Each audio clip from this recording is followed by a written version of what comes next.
ఏక మనసు అయిపోతూ ఉంటారు. కొంతమంది అయితే ఏ క్రికెట్ మ్యాచ్ వస్తే వాళ్ళు అంటారు, భోజనం కూడా ఇక్కడికే తీసుకురా, చూస్తూ తింటాను, చూస్తూ తింటాను.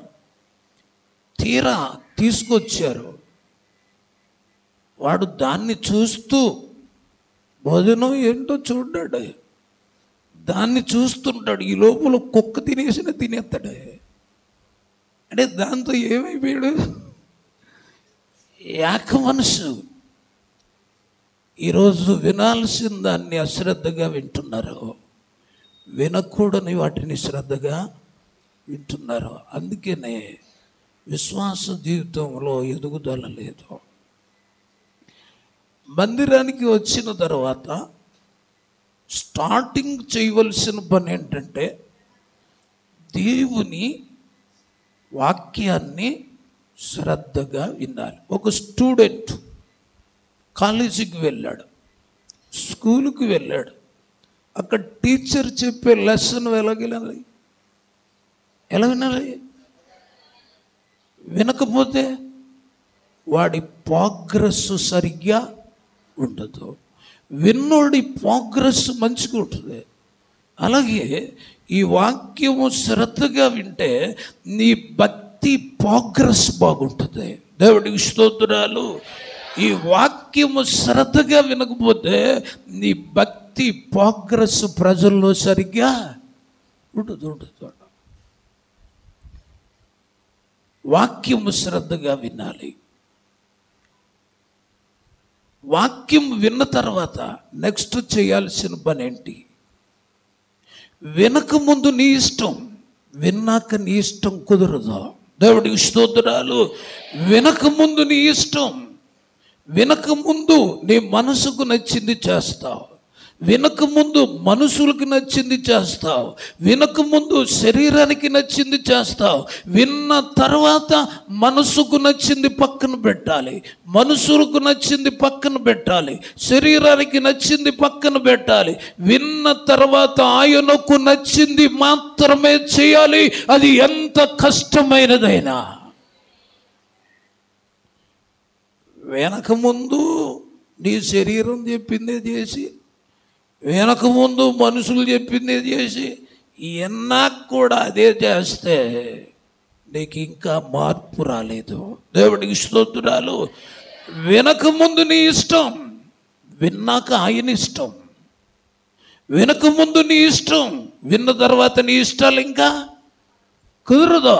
విన్న తర్వాత ఆయనకి ఇష్టమైంది నువ్వు చేయాలి. అలా ఎవరు చేస్తారో వారు చూస్తారు అద్భుతాలు. దేవుడికి స్తోత్రాలు. ఈరోజు ఎలా ఉన్నారంటే వెనకముందు ఏం చేస్తున్నారు, విన్నాక కూడా ఏ చేస్తున్నారు. వాళ్ళు మీరు చేస్తున్నారు లేదా చెక్ చేస్తారు అన్నట్టే. దేవుడు 7 దినాలు చేశాడు. మంచి అన్నాడా చెడ్డే అన్నాడా? అందరూ చెప్పాలి. మంచి అన్నులు చేయొద్దండి, డౌట్ ఏం లేదు, మంచి చేయొద్దండి. ఎత్తాలి, మరి చెయ్యొద్దమన్నప్పుడు ఎత్తాలి. మంచియే కదా, మంచియేనా? అన్నీ మంచియే. ఇప్పుడు ఈ చెయ్యెత్తిన వాళ్ళు మరి మంచి అని మంగళవారం మీ అమ్మాయిని ఎందుకు పంపనన్నా? చెయ్యొద్దు కదా మంచి అని. మళ్ళీ ఏం చేసావు దాన్ని? మళ్ళీ ఏం చేసావు? చెడ్డది చేస్తున్నా. మంచి అని చెప్పావు, మంచి అని చెప్పావు, శుక్రవారం డబ్బులోనంట. మంచి అని చెప్పావు, అమావాస్య పెళ్లి చేయనంట. మంచి అని చెప్పావు, పౌర్ణమి వెళ్ళిపోయాకంట. మంచి అన్నప్పుడు మళ్ళా అంటే నువ్వు విన్నావు కానీ మళ్ళీ నీ ఇష్టమే చేస్తున్నావు, ఆయన ఇష్టం చేయట్లే. దేవుడికి స్తోత్రాలు. మళ్ళీ నీ ఇష్టమే చేస్తున్నావు, ఆయన ఇష్టం నువ్వు చేయట్లా. ఆయన ఇష్టం చేయాలి. వెనక ముందు నీ ఇష్టం, విన్నాక ఆయన ఇష్టం. విన్నాక కూడా నా ఇష్టమే అంటే కుదరదు. ఇంకా పని అవ్వదు నీకేమి. దేవుడికి స్తోత్రాలు. విన్న తర్వాత ఆయనకు ఇష్టమైంది మనము చేయాలని మీకు మనవి చేస్తూ ఉన్నా. మీరందరూ మంచి రోజులు చూసుకోరని అనుకుంటున్నాను. చూసుకున్న వాళ్ళు చేయొద్దండి. ఏదన్నా దీవెన కావాలి చేయొద్దండి అంటే టక్కమని తెద్దారు. దేవుడి ఇష్టం. చేసిందని ఒప్పుకోమంటే మాత్రం ఒప్పుకోరు. ఆ ఒప్పుకోకపోవడమే మనకు పనులు అవ్వట్లేదు. దేవుడికి స్తోత్రాలు. ఒప్పుకుంటే పని అయిపోద్ది, ఒప్పుకుంటే పని అవుతుందని మీకు మనవి చేస్తూ ఉన్నాను. నా దగ్గరికి మా బిలీవర్స్ వస్తారు. అయ్యారు ఎక్కడ దొరకట్లేదు, మా వాడికి పెళ్ళి ఎప్పుడు చేస్తారంటారు. రే డైరీ తీసుకురా అంటాను. ఆ డైరీలో పలానా డేట్ ఖాళీ ఉంది పెట్టించుకో అంటాను. ఆడెళ్ళి చూస్తే అమావాస్య ఉంటుంది. మళ్ళీ నా దగ్గరికి రాడు. అమావాస్య రోజే చేసేస్తాను నేను. వాళ్ళు చక్కగా ఉన్నారు. ఈ చూసుకున్న వాళ్ళు కొంతమంది ఈడిపోయిన వాళ్ళు కూడా ఉన్నారు. కాబట్టి మనము ఆయనకి ఇష్టమైంది చేయాలి, ఆయనకి ఇష్టమైంది చేయాలి. పౌలు ఎంత బాధపడ్డాడంటే ప్రభువుని నమ్ముకొని కూడా ఈ పాటిస్తూ ఉంటే 4 గలతీ పత్రిక 8వ వచనం, ఆ కాలం ముందైతే మీరు దేవుణ్ణి ఎరగని వారై ఉండి నిజమునకు దేవుళ్ళు కాని వారికి దాసులై ఉన్నారు. ఇప్పుడు దేవుణ్ణి ఎరిగిన వారు, విశేషముగా దేవుని చేత ఎరగబడిన వారైన పిదపు కూడా నిష్ప్రయోజనమైన బలహీనమైన మూల పాఠముల తట్టు మీరు తిరగనేలా మునపటి వలె వాటికి దాసులై ఉండగోరనేలా మీరు దినములు, మాసములు, ఉత్సాహకాలాలు, సంవత్సరములను ఆచరించుచున్నారు. చూడండి, ఇది బాగా గమనించండి.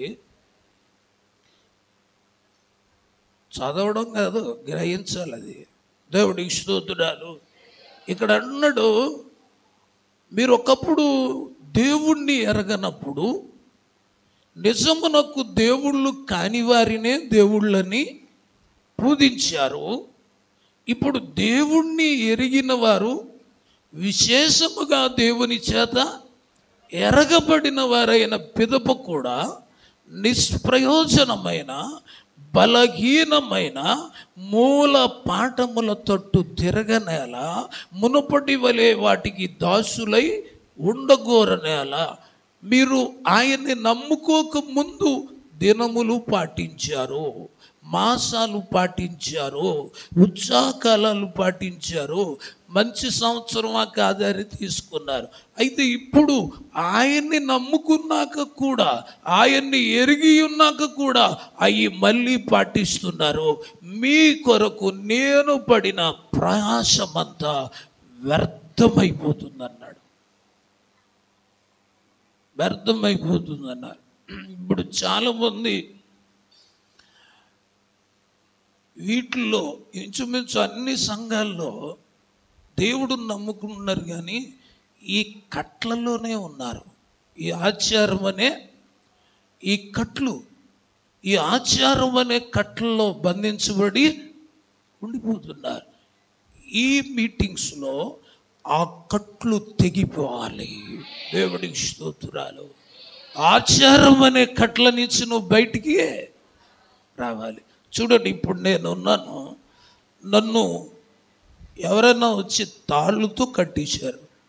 కట్టేసినప్పుడు ఒక 5 సంవత్సరాల కుర్రోడు నేను కట్టేసి ఉన్నాను కదా అని వాడు కర్రట్టుకొని వచ్చి నన్ను కొట్టేస్తున్నాడు. నేను వాడిని కొట్టగలను, కానీ దేంట్లో ఉన్నాను? నేను దేంట్లో ఉన్నాను? కట్టల్లో ఉన్నాను. వాడిని నేను కొట్టలేను. వాడు నాకన్నా చిన్నోడే, వాడు నాకన్నా బలం లేనోడే. నేను వాడిని కొట్టాలంటే కట్లు తెగాలి. అలాగే ఇప్పుడు సాతానుడు, నీవు కూడా కట్లలో ఉంటే, నీవు కూడా ఈ ఆచారం అనే కట్లలో, ఈ శరీర క్రియలనే కట్లలో నీవు బంధించబడి ఉంటే, బంధించబడి ఉన్నంత కాలము వాడు నిన్ను కొడుతూనే ఉంటాడు. దేవుడికి స్తోత్రాలు. బంధించబడి ఉన్నంత కాలము నువ్వు వాడితో దెబ్బలు తిన్నదే నీ పని, వాడితో దెబ్బలు తిన్నదే. ఇప్పుడు వాడిని కొట్టాలి అంటే నీ కట్లు తెగాలి. సంసోను కట్లు తెగకపోతే ఫిలిష్తీయులు అతన్ని చంపేసి ఉండేవారు. కట్లు తెగినప్పుడు శత్రువుని కొట్టగలిగే ఫ్రీ అయ్యాడు, ఇప్పుడు కొట్టగలడు. మీరు కూడా ఈ కట్లు తెగితే అప్పుడు వాడిని కొట్టడం ప్రారంభిస్తారు. ఈ కట్లలో ఉంటే వాడు మిమ్మల్ని కొట్టడం ప్రారంభిస్తాడు. వాడిని మనం కొట్టాలంటే ముందు మనము కట్ల నుంచి బయటికి రావాలి. ఆ పరిశుద్ధాత్మ దేవుడు విశ్వాసులు అయినప్పటికీ ఇలాంటి లోపాలు ఈ కూటాల్లో చెప్తాడు దేవుడు. దేవుడికి స్తోత్రం. విశ్వాసులమే కానీ కొన్ని లోపాలు కలిగి ఉన్నాం. ఆ లోపాలను మనం ఏం చేయాలి? ఖచ్చితంగా నీ వాక్యం విన్నాక నా కొరకే చెప్పాడు నేనే చేస్తున్నాను అని అనుకుని బుర్రొప్పుకొని వెళ్ళిపోవడం కాదు. దాన్ని లాస్ట్ ప్రేయర్లో ఒప్పుకోవాలి. ఆ పాపాన్ని ఒప్పుకోవాలి. ఒప్పుకున్నప్పుడు విడుదల అయిపోతుంది. అప్పుడు దాకా ఆడితో దెబ్బలు తిన్న నువ్వు ఇప్పుడు ఏమైపోతావు? నువ్వు కట్ల నుంచి బయటకు వస్తావు. ఏమంటావు తెలుసా? రారా ఇప్పుడు చూసుకుందాం. ఏమంటా? రారా ఇప్పుడు చూసుకుందాం. మొన్నటిదాకా కట్టులో ఉన్నాను కొట్టా, ఇప్పుడు రా నేను కొడతాను నిన్ను. దేవుడికి స్తోత్రాలు. కాబట్టి ఆ కట్ల నుంచి మనం బయటికి రావాలి. వస్తేనే సంసోను కట్లు తెక్కపోతే కుటవాడా పిలుస్తలే తెగిని. కాబట్టి శత్రువుని పచ్చి గాడిద దవడ ఎముక తీసుకొని 1000 మందిని కొడిచాడు అనమాట. చచ్చారు. కాబట్టి ఈ కట్లలోంచి మీటింగ్స్లో బయటపడాలి. ఆ కట్లలో ఉన్నంతకాలం వాడు నిన్ను కొడుతూనే ఉంటాడని నీకు మనవి చేస్తూ ఉన్నాను. దేవుడికి స్తోత్రాలు. ఇప్పుడు ఏం పాటించకూడదు? దినాలు, మాసాలు, సంవత్సరాలు, ఉత్సాహకాలాలు. నా దగ్గరికి వచ్చి కొంతమంది అంటారు, అయ్యారు ఈ జ్ఞాపకార్థ కూటం 8వ రోజు ఎట్టండి అంటాడు. లేకపోతే 11 ఎవరు నేర్పాడు నీకు? బైబిల్ ఏమంటుంది? దినాలు చూడకూడదు, మాసాలు చూడకూడదు, ఉత్సాహకాలాలు చూడకూడదు. నీ దగ్గర ఎప్పుడు డబ్బులు ఉంటాయో అప్పుడు పెట్టుకోవాలి. దేవుడికి స్తోత్రాలు. అంతేగాని రోజులు చూడకూడదు. ఏం చూడకూడదు? రోజులు చూడకూడదు. మేము కానీ వీక్గా ఉంటే మీరు మాకు కూడా నేర్పేస్తారు. దేవుడికి ఇష్టం. ఎందుకంటే ఖచ్చితంగా 11 రోజు అంటే పాస్టర్ గారు. కాబట్టి 11వ రోజుకి అనేది కాదు, కానీ నీకు అన్నీ ఎప్పుడు సర్దుబాటు అవుతాయి అప్పుడు పెట్టుకోవచ్చు. దీనికి రోజులు చూడాలనేది అదొక పితృపారంపర్య ఆచారము తప్ప అలా చూడమని బైబిల్ ఎక్కడ చెప్పలేదు. మా ఊళ్ళో ఎవరన్నా వస్తే, రే నీకు డబ్బులు అన్నీ సర్దుబాటు అయినప్పుడు చెప్పు, ఆ రోజు ఎట్టేస్తానంటాను నేను. దేవుడికి స్తోత్రాలు. కాబట్టి ఇవి గుర్తుపెట్టుకోండి. కొంతమంది వస్తారు. మొన్న ఒకడు వచ్చాడు నా దగ్గరికి, అయ్యారు అవతలోళ్ళు ఆదివారం ఎడ్డిసేరు పెళ్ళి అన్నాడు. పెళ్ళి అంటే నేను ఆదివారం గుడి ఉంటుంది కదరా, ఆదివారం పెళ్ళి ఏంటరా అంటే, అయితే మళ్ళీ చెప్తాను వాళ్ళకి అన్నాడు. అప్పుడు నా ఖాళీ డేట్ చెప్పితే అప్పుడు పెట్టుకున్నాడు పెళ్ళి. కొంతమంది ముందు అక్కడికి వెళ్ళిపోతారు. ఎక్కడికి? చీకటోడి దగ్గరికి. ఎవరికి? చీకటోడి దగ్గరికి వెళ్ళి ముందు అక్కడ చూపించుకొని అక్కడ ముహూర్తం పెట్టించుకొని పాస్టర్ గారి దగ్గరికి వచ్చి మీరు ఈరోజే చేయాలి అంటారు. అది ఆరాధన జరిగే రోజైనా కూడా మీరు ఈరోజే చేయాలి అంటే, దేవుడు పిలిచిన సేవకుడు ఏమంటాడంటే, నేను అలాంటివి చేయనమ్మా అంటాడు. చేయనంటే వీళ్ళు ఏం చేస్తారు తెలుసా? పక్కన పిలవని సేవకుడు ఉంటాడు, ఆడి దగ్గరికి వెళ్తారు. ఎల్లిడ్రికి ఆడిని అడుగుతారు, మా అయ్యగారు చేయనన్నాడా? చేయనన్నాడా? గుడి ఆపేసైనా మీ పెళ్లి చేసేస్తానా? వచ్చేవారం నుంచి మా చర్చికి వచ్చాడు అంటాడు. దేవుడికి స్తోత్రాలు. ఏమంటాడు? వచ్చేవారం నుంచి. ఎందుకంటే అతను వెళ్ళడం, వీళ్ళని వెళ్ళవడం. దేవుడికి స్తోత్రం. గుర్తుపెట్టుకోనండి, మీరు ఎప్పుడు కూడా మీరు డేట్ పెట్టకూడదు. దేవుడు సేవకుల్లోంచి డేట్ పెట్టాలి. అది ఆశీర్వాదం మీకు. దేవుడికి స్తోత్రాలు. అంతేగాని మీరెవరో మీ చుట్టాలు చెప్పారని, వాళ్ళు చెప్పారని, ఈ ముహూర్తం మంచిది అని అలాంటివి చేశారా?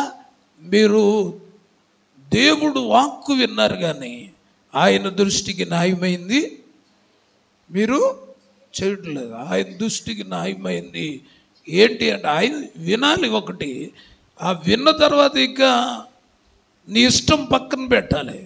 నువ్వు చేసేది ఆయనకి ఇష్టమా కాదా అనేది నువ్వు చూసుకోవాలని మీ అందరికీ కూడా మనవి చేస్తూ ఉన్నాను.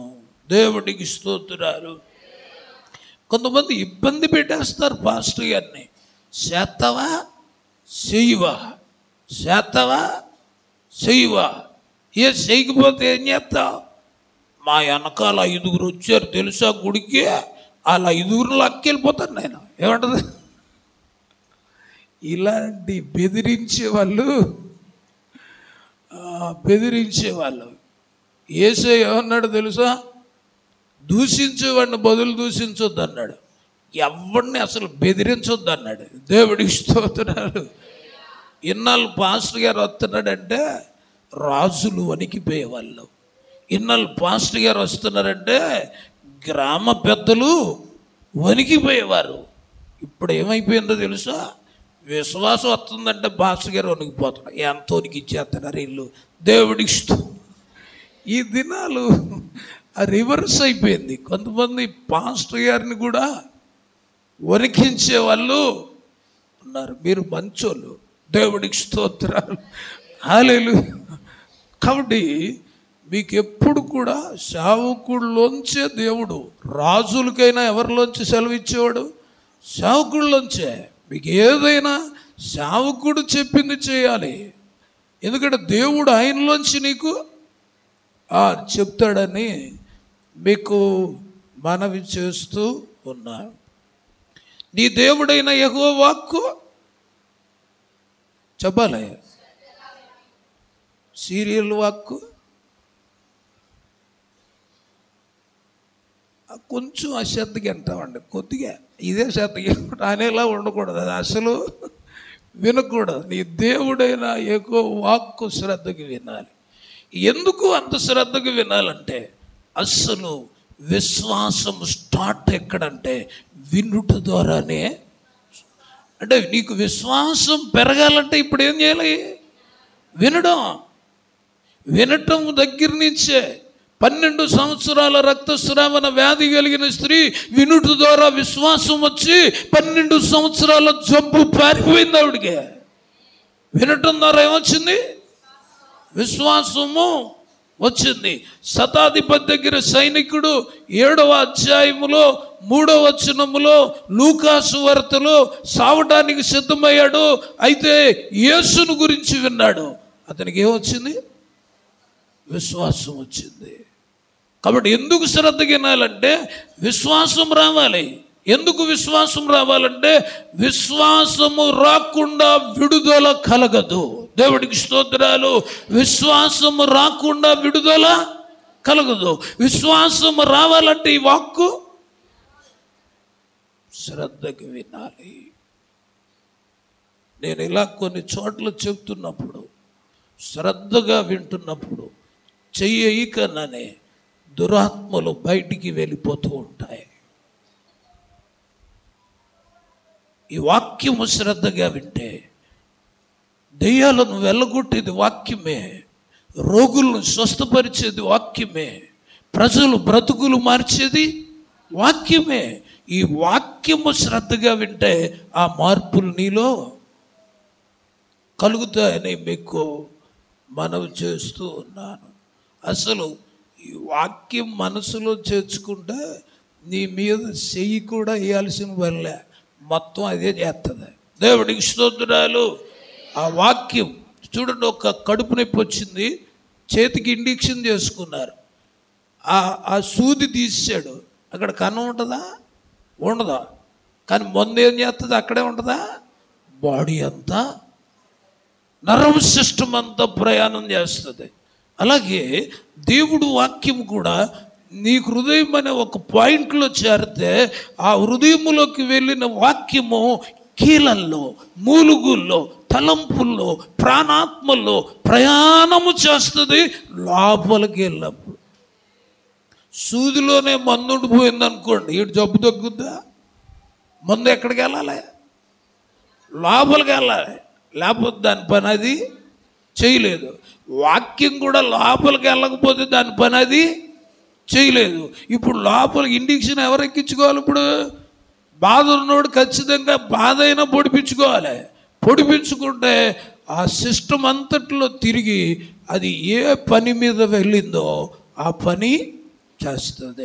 అలాగే వాక్యం కూడా నీ హృదయంలో చేర్చుకుంటే ఆ హృదయంలోకి వెళ్ళిన వాక్యం మూలుగుల్లో, కీలల్లో, ప్రాణాత్మల్లో ప్రయాణము చేసుకుంటూ వెళ్తుంది. అది ఎక్కడ ప్రయాణం చేస్తుందో అది పవిత్రమైపోతుంది. దేవుడికి స్తోత్రాలు. ఇప్పుడు మీరు కానీ వాక్యం లోపల ఎక్కించుకుంటే, అదే ఇంజెక్షన్ మందు ఎక్కించుకున్నట్టు ఎక్కించుకుంటే ఈ లోపలికి వెళ్ళినటువంటి వాక్యము మొత్తం నీ సిస్టమ్ అంతట్లో ప్రయాణం చేస్తుంది. ఈ వాక్యంగా నీ సిస్టమ్ అంతట్లో ప్రయాణం చేస్తే ముడుకులు నొప్పులని బాధపడుతున్నావు, నడువు నొప్పని బాధపడుతున్నావు, కిడ్నీలో రాళ్ళని బాధపడుతున్నావు, బ్రెయిన్లో బ్లడ్ క్లాట్ అయిందని బాధపడుతున్నావు. ఈ వాక్యము నీలో ప్రయాణము చేస్తే మొత్తం క్లాట్లన్నీ కరిగిపోతాయి. కాళ్ళు ఏ డాక్టర్ తగ్గించలేని వ్యాధులన్నీ లోపల ప్రయాణం చేయాలి. 4 ఇడ్లీ ఆకలేస్తుందని కొనుక్కున్నా, బల మీద పెట్టుకుంటే ఆకలి తీరద్దా? బలానికి టానిక్ కొనుక్కున్నా, ఏ సోత్తే తీరద్దా? బలం వస్తుందా? వాక్యం బైబిల్లో ఉంటే నీకు ఉపయోగం లేదు, పాస్టర్ గారిలో ఉంటే నీకు ఉపయోగం లేదు, నీ లోపలికి వస్తే ఉపయోగం. దేవుడికి స్తోత్రాలు. ఎక్కడికి రావాలి? అది నీ లోపలికి రావాలి. అప్పుడు దాని పని అది చేస్తుందని మీకు మనవి చేస్తూ ఉన్నా. ఇది కానీ లోపలికి వస్తే డాక్టర్లు తగ్గించలేని జబ్బులన్నీ తగ్గిపోతాయి లోపలికి వస్తే. మనం ఏంటంటే సీరియల్ లోపల తోసేస్తున్నా, అయ్యి లోపల తోసేస్తున్నా, అసలు తోయాల్సిందని పక్కనెట్టేస్తున్నా. దేవుడికి స్తోత్రం. కాబట్టి మనం మీ అయ్యగారిలాగే ఉపవాస ప్రార్థనలు పెట్టారు. ఒక దగ్గర 2 రోజులు పెట్టాడు ఆయన. అందులో 2 అక్కలు తిట్టుకుంటున్నారంట అయ్యగారిని. ఏంటి పేదనెట్టినందుకు ఎందుకు తిడుతున్నారంటే, మన అయ్యగారికి ఏం పని ఉండదో, ఎప్పుడు పడితే అప్పుడు ఎట్టేస్తాడు కోటాలు. వాళ్ళకి నచ్చిన సీరియల్ ఆ రోజు వచ్చినాయి అంట 2 రోజులు. అంటే వాళ్ళ సీరియల్ కోసం పాస్టర్ గారు ఏం ఆపేయాలి? ఇప్పుడు కోటాన్ని ఆపేమని వాళ్ళు అన్నారు. ఈ లోపల ఒక అక్క అందంట, పాస్టర్ గారు ఏమనుకున్నా పర్లే, నేను మాత్రం సీరియలే చూస్తానని ఫిక్స్ అయిపోయిందంట. ఈ లోపల ఇంకొక అక్క అందంట, నాకు కూడా వెళ్ళలేసేలే, కానీ ఆదివారం కానీ తిడతాడేమని భయం వేస్తుంది నాకు, కాబట్టి అందుకు వెళ్తానందంట. అందుకు మీరు అలాంటి వాళ్ళు ఎవరైనా వచ్చారా భయం వేస్తుందని? కానీ దేవుడికి స్తోత్రాలు. తీరా ఏమైందంటే మొత్తానికి ఒక అక్క వచ్చింది, 2 రోజులు వాక్యం వినలా. మనిషి ఎక్కడుంది? మనసు మాత్రం ఎక్కడుంది? మనసు అక్కడే ఉండిపోయింది. ఎప్పుడు పాస్టర్ గారు ఆమెను చెప్తాడా అని చూస్తుంది. ఆమెను చెప్పగానే ఇంకా అయ్యగారితో ప్రార్థన చేయించుకోవట్లా, పీటీ ఉషా కన్నా స్పీడ్కి వెళ్ళిపోతుంది ఇంటికి. 2 రోజులు అలాగ, 2వ రోజు కూడా వెళ్ళిపోయింది. వెళ్ళి అంటది, ఆ సీరియల్ చూసిన అక్కతో అంటది, చెల్లె తలపోటు వచ్చేస్తుందని. ఏది వాక్యం విన్నందుకు తలపోటు వస్తుందంటే ఆ చూసిన అక్కంది, నువ్వేం బాధపడకు చెల్లె, నువ్వేం బాధపడకు, బొమ్మ చూపెట్టలేను కానీ డైలాగులన్నీ చెప్పేస్తానందంట. ఏమన్నా బొమ్మ చూపెట్టలేను కానీ మొత్తం మిస్ అవ్వకన్నా ఫీడ్ చేసాను, మొత్తం చెప్పేస్తాను కూర్చో అందంట. 2 రోజులు సీరియల్ ఒక్కటి మిస్ అవ్వకన్నా చెప్పిందంట. చెప్పాక ఈ అక్క అంటదంట, తలపోటు తగ్గిపోయి వెళ్ళా అందంట. అది చెప్పిన తర్వాత ఇప్పుడు ఆ అక్క అందంట, చెల్లె నీకు సీరియల్ 2 రోజులది చెప్పాను కదా, అయ్యగారు ఏం చెప్పారో చెప్పు అన్నాను. ఏమన్నా అయ్యగారు ఏం చెప్పారు చెప్పంటే ఈ అక్క అందంట, మనిషి అక్కడ ఉన్నాను కానీ మనసు అంతా, అమ్మా మీ 2 ఇక్కడే ఉన్నాయా, మీది కూడా ఎక్కడైనా ఉందా? 2 ఇక్కడే ఉండాలి, లేకపోతే వెళ్దా. దేవుడికి స్తోత్రాలు. మనిషి ఇక్కడే ఉండాలి, మనసు ఇక్కడే ఉండాలి. నేను బైబిల్ చూస్తే నాకు ఏంటంటే, దేవుడంట మనిషి మారితే మనిషిలోకి రాడంట, మనసు మారితే మనిషిలోకి వస్తాడంట. దేవుడికి స్తోత్రాలు. మనిషి మారితే మనిషిలోకి ఏం మారాలి? మనస్సు మారాలి. ఈ మీటింగులో ఎవరు మనసు మారిపోద్దో ఈ యేసయ్య నీతో పాటు మీ ఇంటికి వచ్చేస్తాడు. దేవుడికి స్తోత్రాలు. మనసు మారకపోతే నువ్వు ఒక్కదానివే వెళ్ళిపోవాలి, ఒక్కడే వెళ్ళిపోవాలి, ఆయన రాడు నీతోటి. కాబట్టి మనిషి మారాలి. ఏదో పాట ఉంటుంది, మారిన మనసు దేవుడికి ఇస్తే ఫలితం ఉంటుంది. ఇప్పుడు తిప్పి పాడదామా? మారని మనసు దేవుడికి ఇస్తే ఫలితాలు ఉండవు. మారితే ఇది పాడుకోండి, మారకపోతే అది పాడుకోండి. దేవుడి ఇష్టం. ఫలితాలు ఉండాలంటే ఏం చేయాలి? మనస్సు మారాలి. ఇశ్రాయేలీయులు మనసులు మారారంట, మనస్సులో దేవుడు వాక్యానికి చోటు ఇవ్వలేదంట. మనస్సులో చోటు ఇవ్వకపోతే మనసంతా కూడా పాడైపోయే చెడు కార్యాలతో నిండిపోయి ఉంటుంది. మనస్సులో చోటిస్తే ఆ వాక్యం మనస్సుని మారుస్తుంది. మనిషి మారితే నిన్ను చూసి జనం మారరు, మనస్సు మారిన వాడి ద్వారా ప్రజలు మారుతారు. ఎందుకంటే మనస్సు మారితే సాక్ష్యం ఉంటుంది, మనిషి మారితే సాక్ష్యం ఉండదు. మనస్సు మారిన వాళ్ళ ద్వారా దేవుడు రాజ్యం కట్టబడుతుంది. కాబట్టి మనిషి మారాలి, మనస్సు. అందుకే ఈ కోటాలు మారటానికి, ఆయన ఎదుట మిమ్మల్ని నిలబెట్టడానికి ఈ ఉపవాస ప్రార్థనలు, దాని కొరకు కొన్ని విషయాలు మేము ముందు పెడతా. బైబిల్లో చాలా పండుగలు ఉన్నాయి, చాలా పండుగలు ఉన్నాయి. కానీ ఏ పండగకి కూడా ఈ ఉపవాసానికి ఉన్న వాగ్దానం లేదు. ఈ ఉపవాస పండగకి ఇచ్చిన వాగ్దానం ఏ పండగకి ఇవ్వలేదు.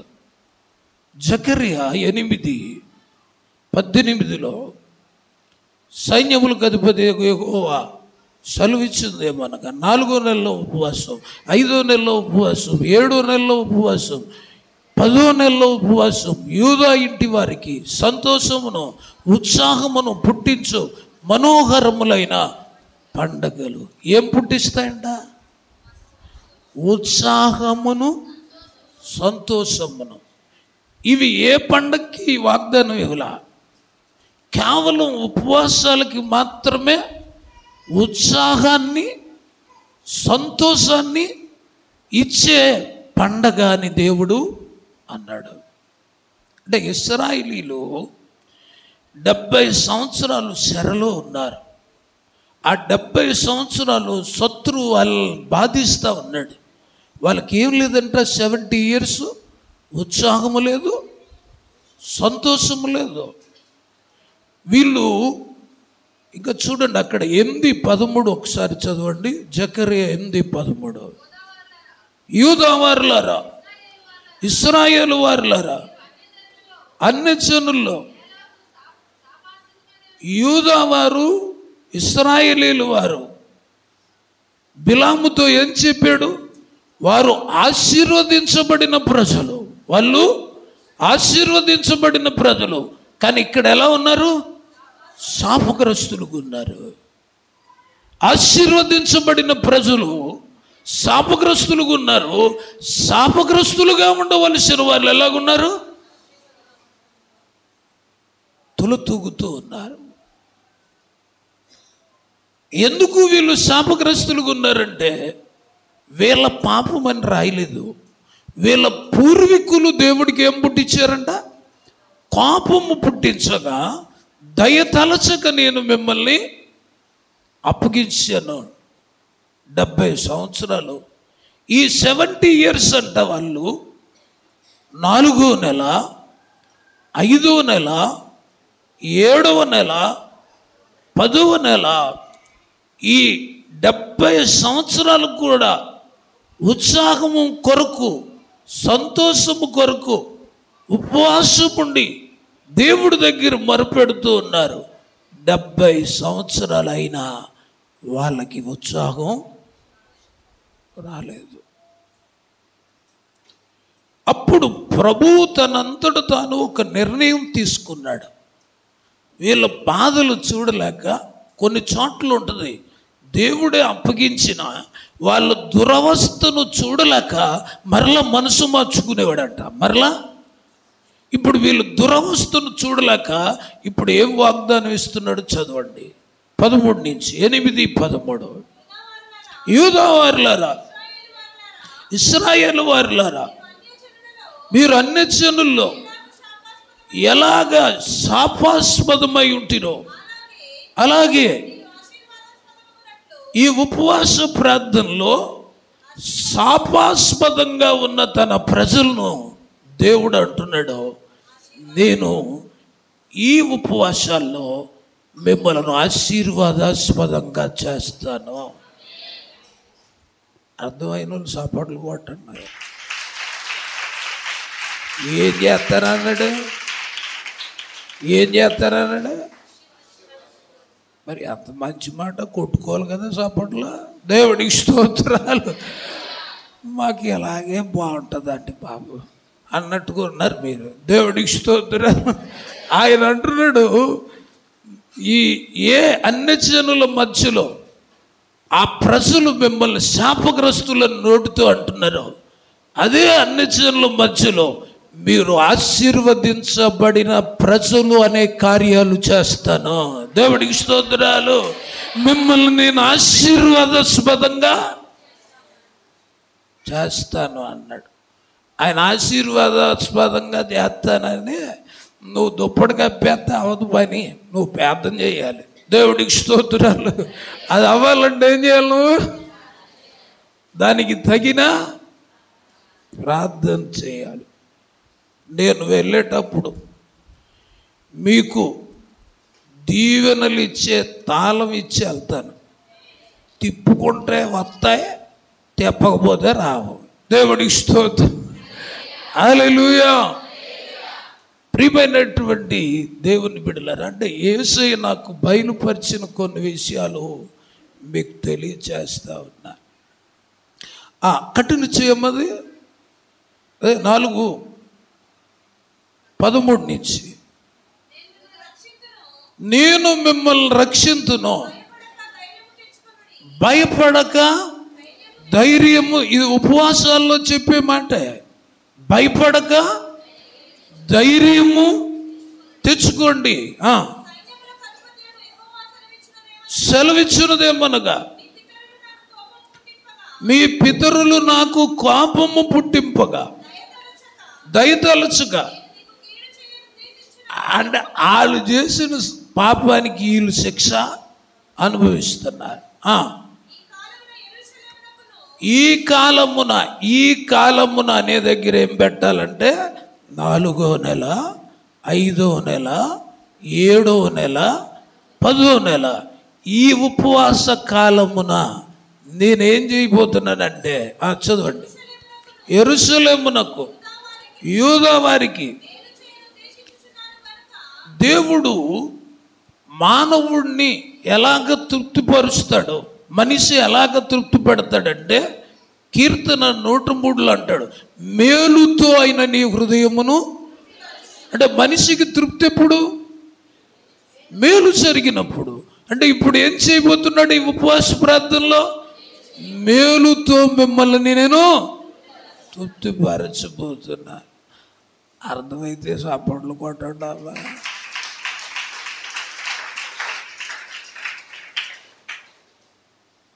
ఎవరో సీఎం గారు 20,000 పంపిస్తాను మీ ఇంటికి అంటే తెగ్గొట్టేస్తా.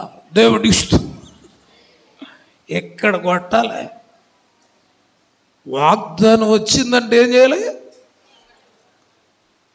ఆ జీవో ఇంకో గవర్నమెంట్ వస్తే పోద్ది, కానీ ఈ జీవోలు మారో. దేవుడి స్తోత్రాలు. భూమి ఆకాశములు గతించినా అవి గతించు అన్నమాట. నేను మిమ్మల్ని మేలు చేయనుద్దేశించుచున్నాను గనుక. ఇక్కడ ఎవరన్నా భయపడుతూ ఉన్నారా? బాధలు, సమస్యలు, కష్టాలతో ప్రభు అంటున్నాడు, ఈ ఉపవాస కూటాల్లో నేను మీ ప్రమేయము లేకుండా నా అంతట నేనే మేలు చేయాలని ఉద్దేశించుకున్నాను. నా అంతట నేనే మీకు ఏం చేయాలనుకున్నాను? ఆయన అనుకుంటే, మనం అనుకుంటే, మనం ఎక్కడికన్నా మేలు చేయాలనుకున్నాం అనుకో, మరుస రోజు నాటి తిడితే మనం చేయం. ఇంకా దేవుడికి స్తోత్రాలు. కానీ మాట ఇచ్చినవాడు నువ్వు ఎలాగున్నా. కానీ ఇక్కడ ఒక లింక్ ఎట్టాడు, అదే కొంచెం బాధగా ఉంటుంది కొంతమందికి. ఏమన్నాడంటే, నేను మీకు మేలు చేస్తాను, కానీ మీరు కూడా కొన్ని చేయాలి అన్నాడు. ఏమన్నాడు? మీరు కూడా కొన్ని చేయాలి. ఒకడు బ్యాంకుకి వెళ్ళాడు మేనేజర్ దగ్గరికి. ఆడి కష్టాలన్నీ చెప్పుకున్నాడు. 2 లక్షలు లోన్ ఎత్తనరా రేపు వచ్చే అన్నాడు. వచ్చేటప్పుడు ఆధార్ కార్డు తెచ్చుకో అన్నాడు. వచ్చేటప్పుడు ఏటీఎం కూడా తెచ్చుకో అన్నాడు. వచ్చేటప్పుడు రేషన్ తెచ్చుకో అన్నాడు. ఈడంటాడు, నేను ఏమీ తీసుకురాను, నాకు మాత్రం 2 లక్షలు ఇచ్చాను. మరి అక్కడ ఇస్తానన్నప్పుడు వాళ్ళు అడిగినవి ఇవ్వాలి కదా. మరి ఆయన మేలు చేస్తానన్నప్పుడు ఆయన ఏం తెమ్మన్నాడు? నువ్వు తేవాలి కదా. దేవుడికి స్తోత్రాలు. అప్పుడు వెంటనే అన్నాడు, లోను కావాలన్నావు, మరి ఇవ్వకపోతే ఎలాగ ఇస్తాం, నేను ఇవ్వను అన్నాడు. వెంటనే అక్కడ కాపలా ఉన్నోడిని అన్నాడు, ఈయన అర్జెంటుగా బయటికి ఏంటి అన్నాడు. దేవుడి ఇష్టం. కాబట్టి మరి అలాగే దేవుడు నీకు మేలు చేయాలని ఉద్దేశించుకున్నాడు, కానీ నువ్వు కూడా ఈ చేయాలి, మనం ఏంటంటే మనము దేవుణ్ణి చేయమంటున్నాం, కానీ ఆయన చేయమన్నవి మనం చేయట్లేదు. అందుకనే మనకు ఆశీర్వాదం రావట్లే. ఆయన ఏం చేయమన్నాడు చూడండి, మీరు చేయవలసిన కార్యములు ఏమనగా ప్రతివాడు పొరుగువానితో. ఆయన అన్నాడు, నేను మీకు మేలు చేస్తాను కానీ మీరు ఎక్కడి నుంచి అబద్ధాలు మానేయండి అన్నాడు. ఏమన్నాడు? మీరు ఇక్కడి నుంచి అబద్ధాలు మానే అన్నాడు. ఇప్పుడు మిమ్మల్ని అంటే ఏం చేస్తారు? చచ్చిపోయినైనా చచ్చిపోతాం, కానీ అది మానలేకపోతున్నాం బాబు అంటారు. దేవుడి ఇష్టం. ఏం మనాలను? ఈ ఉపవాస కూటంలో నీకు మేలు జరగాలంటే ఏం మానాలి?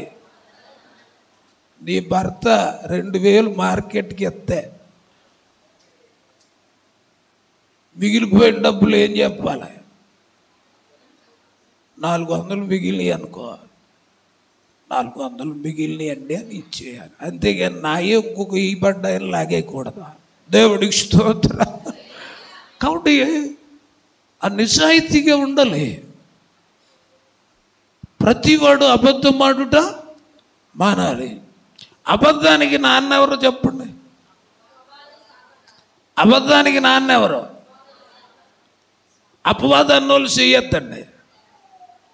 మీకు అన్నీ డౌటే. అన్నకేమన్నా అంటాడేమో. 8:44 రాశాడు కదా యోహాను సువార్తలో, వాడు అబద్ధికుడు, అబద్ధానికి ఎవరు? అబద్ధానికి నాన్నెవరు? నాన్నెవరు? చెప్పండి గట్టిగా. ఇప్పుడు నువ్వు అబద్ధం ఆడితే మీ నాన్న ఎవడా?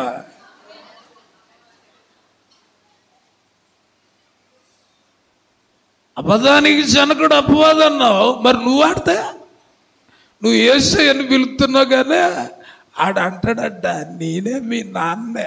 ఎందుకంటే అబద్ధం ఆడుతున్నావు కదా. గుర్తుపెట్టుకోవాలి. సరదాగా తీసుకోవద్దు, సీరియస్గా తీసుకోవాలి.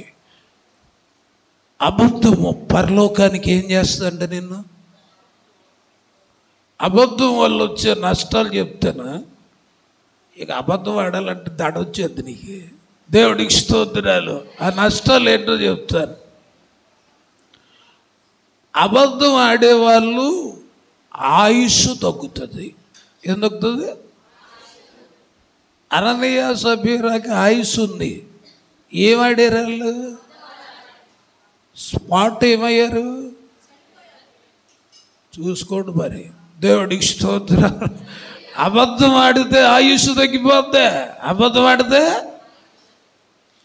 ఇప్పటికే చాలా ఆడేసాను బాబు, తగ్గిపోయిందేమో, ఉన్నదైనా ఉంచుకుంటా, నీకు అబద్ధం ఆడిన అన్నట్టు ఉండాలి.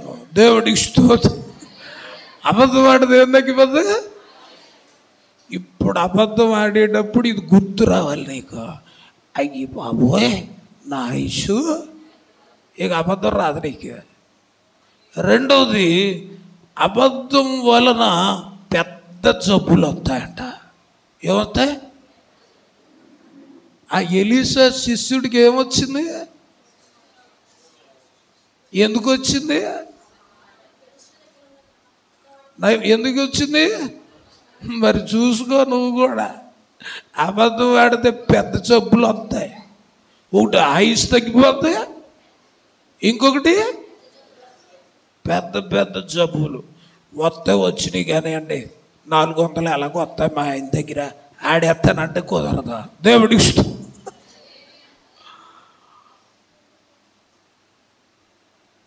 క్రైస్తవుడు అబద్ధానికి దూరంగా ఉండాలి. ఎలా ఉండాలి?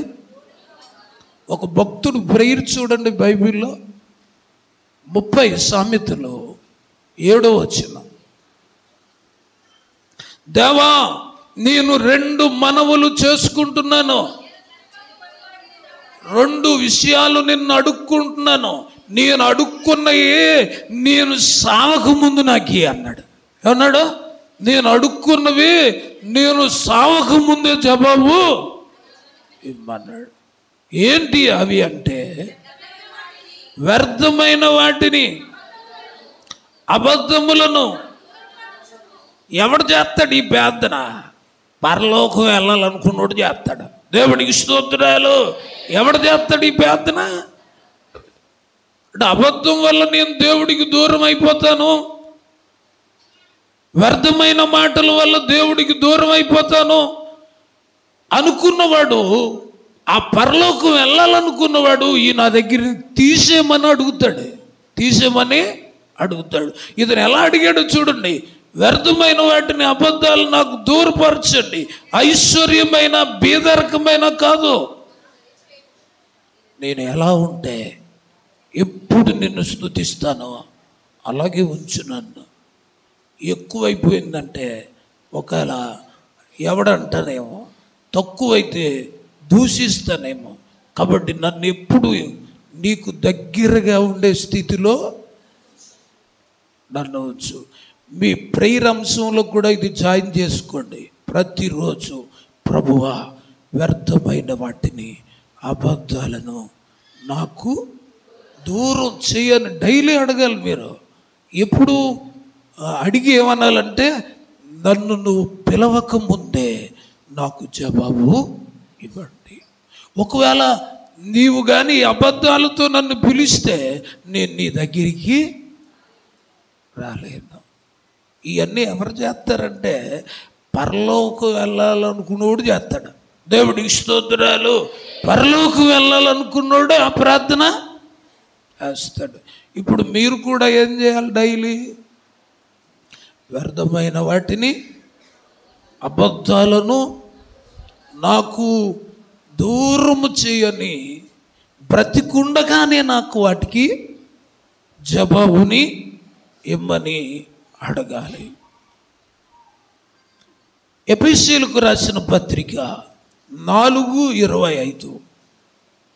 4:25.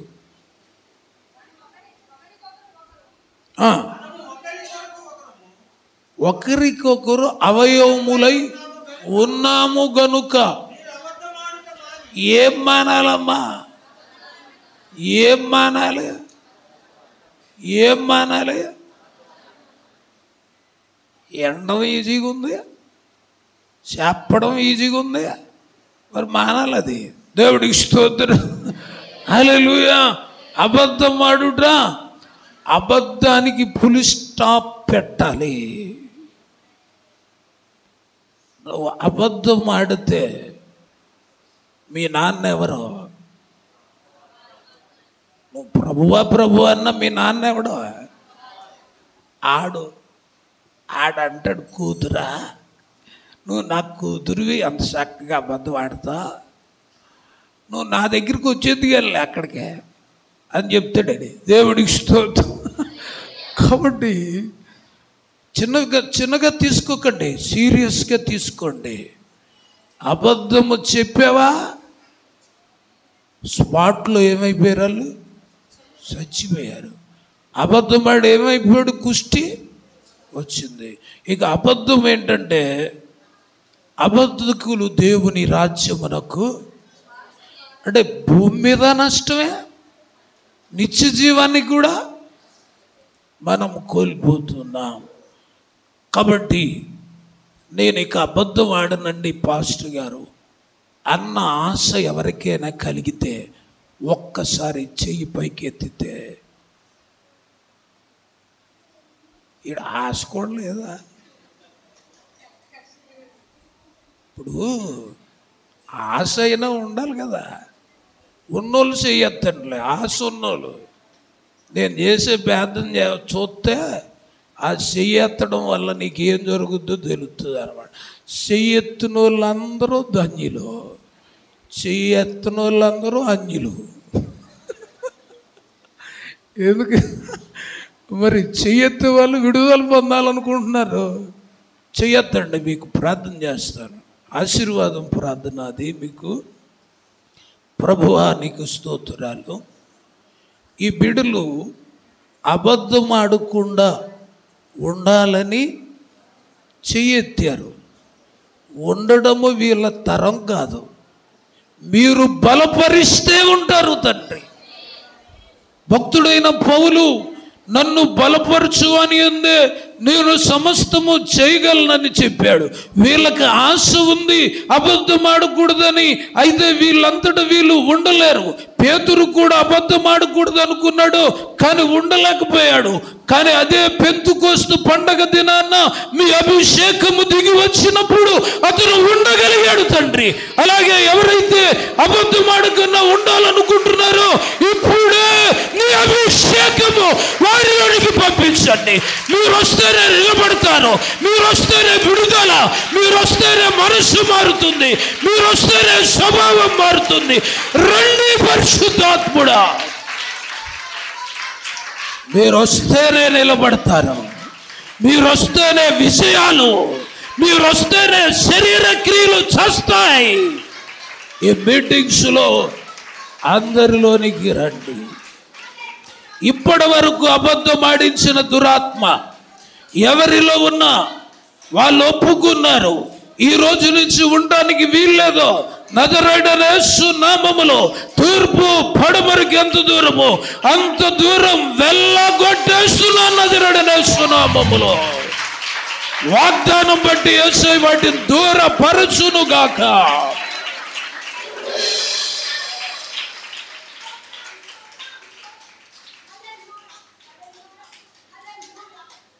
ఆమేన్.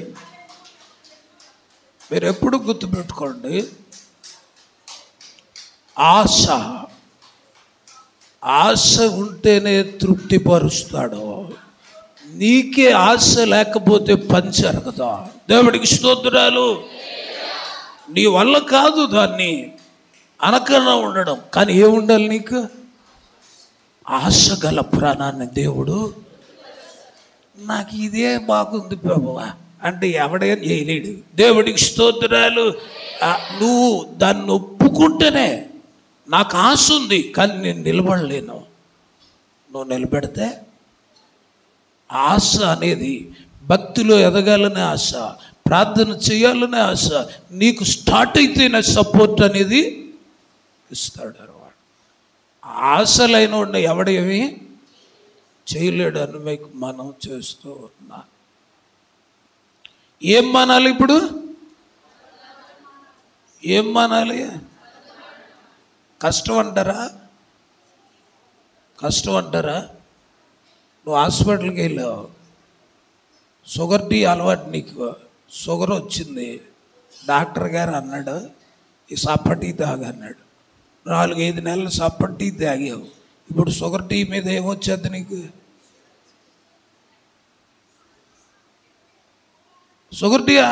షుగర్ లేని అలవాటు అయిపోయింది నీకు. ఇప్పుడు దాకా అబద్ధం అలవాటు చేసావు నాలుగుకి, ఇక్కడి నుంచి సత్యం అలవాటు చేయి, అది అలవాటు అయిపోతాయి. దేవుడికి స్తోత్రాలు. ఇప్పటి నుంచి అలవాటు చేయి. ఒకప్పుడు మన అవయవాలు దుర్నీతికి సాధనాలు, కానీ ఇప్పుడు అలవాటు చేస్తే నీతికి సాధనాలుగా మారిపోతాయి. నీతికి అలవాటు చేయాలి, అలవాటు చేయాలని మీకు మనం చేస్తూ ఉన్నాను. దేవుడికి స్తోత్రాలు. ఈ మీటింగుల్లో దేవుడు ఏం చేయబోతున్నాడు? మేలు చేయాలని ఉద్దేశించుకున్నాడు. ఈ ఉపవాసాలు అనేవి పండగలు. లోకంలో చాలా పండుగలు ఉంటాయి. ఆ పండుగలకి గవర్నమెంట్ ఏమిస్తుంది? లోకస్తులు పండుగలకి ఏమిస్తుంది? గవర్నమెంట్ సెలవులు ఎత్తదమ్మా, అది కూడా చెప్పలేరండి. లోకంలో పండుగలకు గవర్నమెంట్ ఏమెత్తది? సెలవులు ఎత్తది. మన పండుగలకి ఎత్తదా? మన పండగకి మనమే సెలవు పెట్టాలి. దేవుడికి స్తోత్రం. ఏం చేయాలి?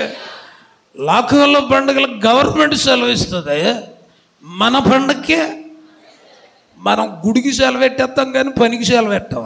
దేవుడికి స్తోత్రం. మన పండగలకి మనం ఏం చేయాలి?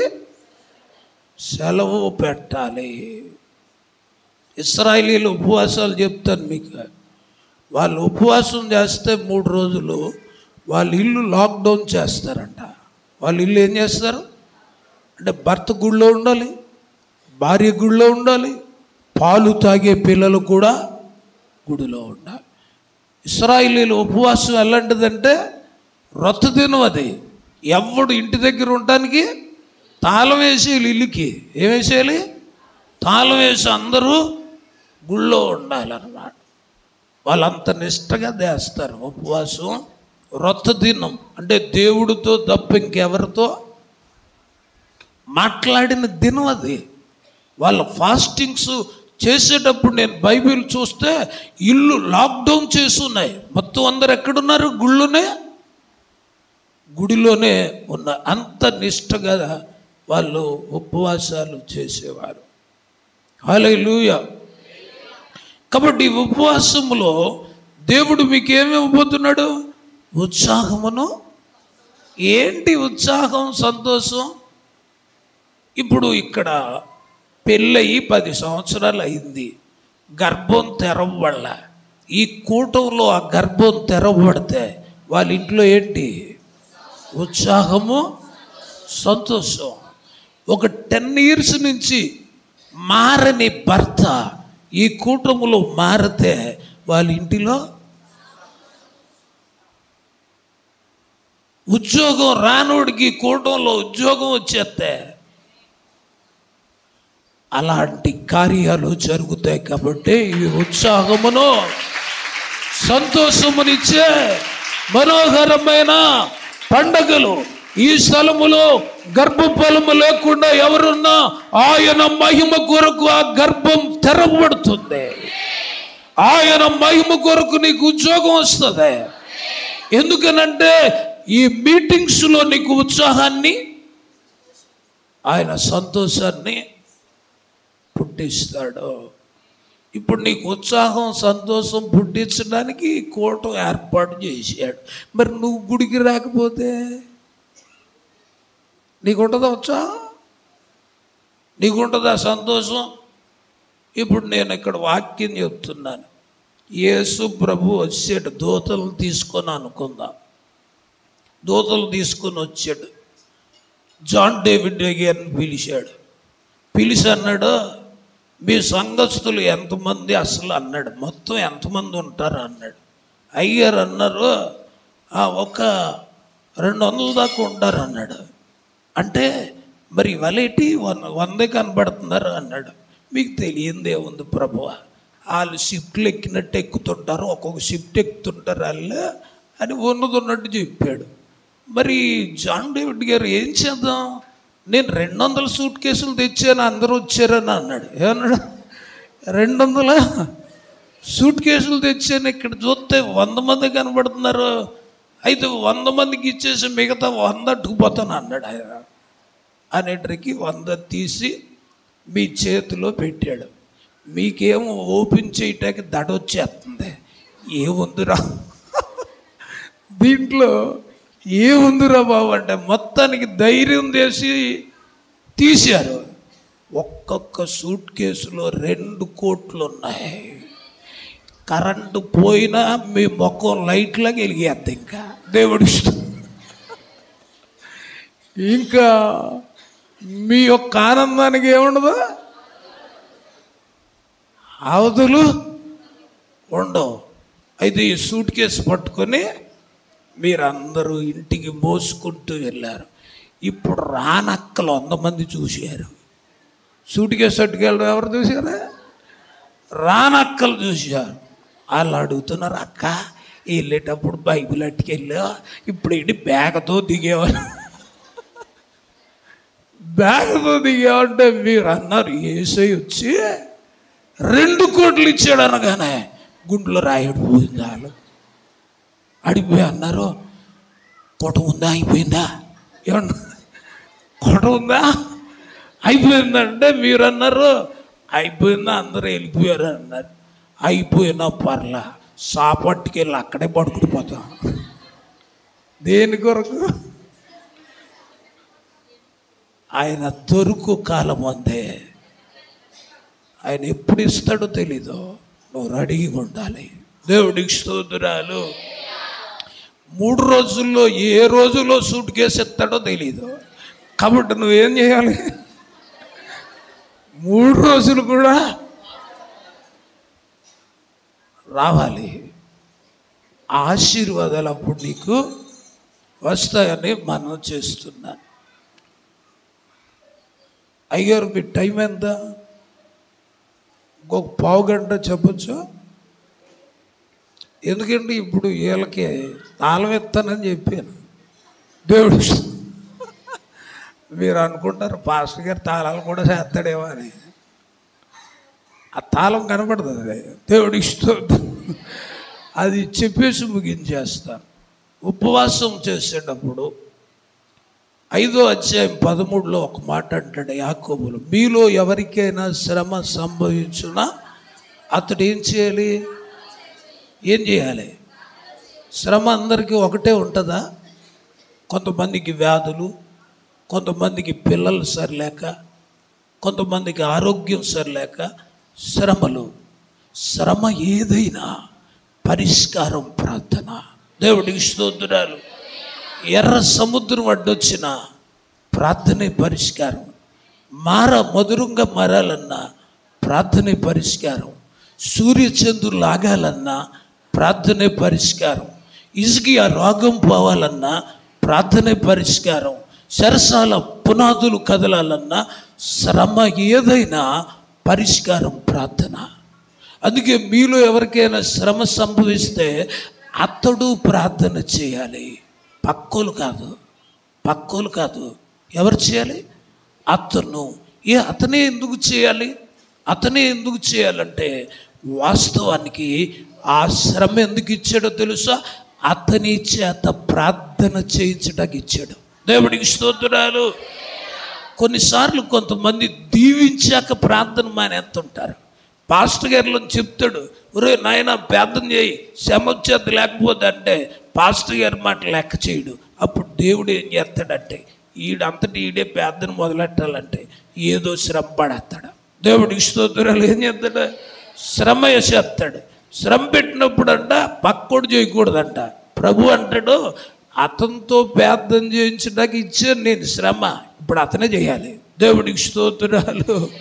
హల్లెలూయా. కొంతమంది ఏం చేస్తుంటారంటే, పాస్టర్ గారు మీరు చేసేయండి, మేము మాత్రం ఫుల్గా తినేస్తామండి అని అటు దూహేస్తుంటారు. దేవుడికి స్తోత్రాలు. ముందు ఎవరు చేయాలి? ఒక రోగిని, రోగం లేనోడు హాస్పిటల్కి తీసుకెళ్ళాడు. ఇప్పుడు డాక్టర్ ఎవరికి చేయాలి? ఇండిషన్. శ్రమ ఉన్నోడు ఏం చేయాలి ఇప్పుడు? తర్వాత మిగతా వాళ్ళు సపోర్ట్. దేవుడికి స్తోత్రం. ముందు మాత్రం ఎందుకు శ్రమ ఇచ్చాడు?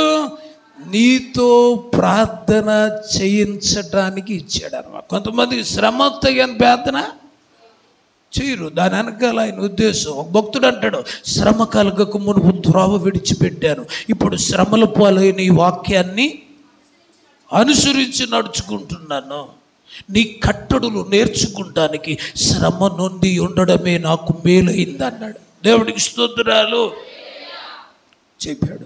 ఇప్పుడు ఇశ్రాయేలీలు ఎన్ని సంవత్సరాలు చేశారు? 70 సంవత్సరాలు చేస్తే వాళ్ళకి జవాబు రాలేదంట. ఎందుకు రాలేదనేది ఆ 7వ అధ్యాయం 5 జకర్యాలో చెప్పాడు. వాళ్ళు 70 సంవత్సరాలు చేశారంట, కానీ కడుక్కోకన్నా అడుక్కున్నారంట. ఏం చేశారు? కడుక్కోకన్నా అడుక్కున్నారంట. కడుక్కోలేదంట హృదయం, కానీ పనులు అయిపోవాలని ప్రార్థన చేస్తున్నారు. గుర్తుపెట్టుకోనండి, ప్రార్థనలు 3 రకాలు. ఒకటి మామూలుగా అడగడం, ఇవ్వకపోతే ఏడవడం, ఇవ్వకపోతే ఉపవాసం ఉండడం. చూడండి, చిన్నపిల్లలు మన ఇంట్లో ఉంటారు. మీరు బయటికి వెళ్తున్నప్పుడు భార్యాభర్తలు ఆ పిల్లల్ని పిలిచి అంటారు, ఒరే నువ్వు చెల్లి నేను బొమ్మనా షాపుకి వెళ్ళి మీకు బట్టలు తెస్తాం, మీరిద్దరూ ఇంటికాడ ఉండంటే ఆడ మాట అనగానే అంటాడు, మీరు వెళ్తారా రాజమండ్రి, మేము ఉండాలా, చెలుకు కొంద నాకు కొంది అంటాడు. అంటే నువ్వు బయటికి వెళ్తున్నావంటే ఆడికి డబ్బులు వల్ల లంచం అడుగుతాడు. అడిగినప్పుడు కానీ ముందు మామూలుగా అడుగుతాడు, ఇవ్వకపోతే ఏడుపు లంకించుకుంటాడు, ఇంకా ఇవ్వకపోతే అన్నం మానేస్తాడు.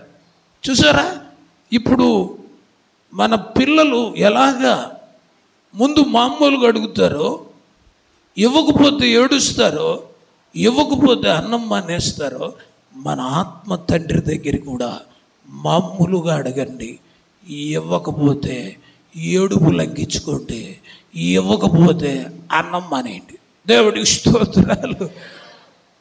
మానేస్తాం, మన పిల్లోడికి ఎలా ఇస్తావా ఆయన కూడా మనకి అలాగే ఇస్తాడు. చూడండి, మీలో కొంతమంది ఏమండి ఈ క్రిస్మస్ ఆరాధనకి పక్కింటి ఆవిడ 10,000 చీర కొన్నాడండి అలా ఆయన, మీరు ఎప్పుడు చూసినా 2,000 కొంటున్నారండి, నాకేమో 10,000 కొనండి అని అడిగింది అనుకో.